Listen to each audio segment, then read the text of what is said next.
سنا تھا نیٹ پہ کہ جس عورت کے پاس 2 تولہ یا 1 تولہ سونا ہے اس کے اوپر بھی قربانی بنتی ہے. تو کیا جس کے پاس ہے وہ عورت میں وہ سونا بیچ کے قربانی کرے گی؟ اور ہماری نانی دادیوں کے پاس تو ہم سے بھی زیادہ سونا تھا، تو کیا ان کے لیے کوئی کفارہ بنے گا یا ان کے لیے دعا بنے گی مغفرت کی؟ یہ کیا ہوگا سلسلہ؟ جی پلیز رہنمائی فرمائیے. ضرور، بہت شکریہ، جیتے رہیے. ابھی جواب لیتے ہیں سر، فرمائیے گا.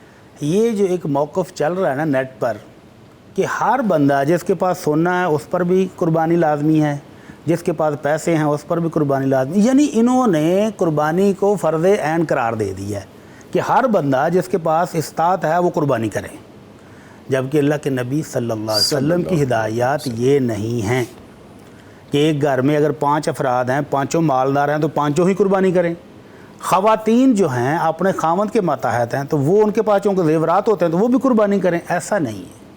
اللہ کے نبی صلی اللہ علیہ وسلم فرمایا تھا ان علی کل اہل بیت اضحیہ فی کل عام اضحیہ، ہر سال ہر گھرانے پر ہے قربانی کرنا.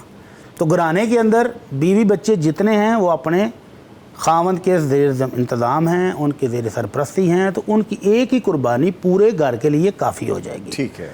اگر ایک بزرگ ہیں، ان کے بیٹے ہیں اور وہ اکٹھے ہی رہ رہے ہیں، اگرچہ وہ کماتے ہیں سب کے سب، تو والد صاحب قربانی کریں گے اور نیت کر لیں گے پوری فیملی کی، تو ایک قربانی کافی ہو جائے گی. ٹھیک ہے. اچھا سر، اسی میں ایڈ کر لیں، اگر ایک خاتون ہیں، بیوہ ہیں لیکن صاحب حیثیت ہیں، کیا ان پہ قربانی واجب ہے؟ بیٹے جوان ہیں، بیوہ ہیں، اب گھر کی سربراہ وہ ہیں. نہیں، سربراہ نہیں ہے. ہاں، اگر وہ سربراہ نہیں ہے، بیٹے ہیں سربراہ، تو بیٹا کرے گا نا پھر قربانی. ٹھیک ہے. تو بیوہ کے پاس زیور ہے تو اس پر کوئی قربانی نہیں ہے. ٹھیک ہے. تو بیٹا اگر قربانی کر رہا ہے تو اس میں وہ اپنی والدہ، اپنے بہن بھائیوں سب کی نیت کر لے گا، تو ایک قربانی ایک گھر والوں کے لیے کافی ہے. لیکن والدہ پہ وہ واجب نہیں ہے. بالکل.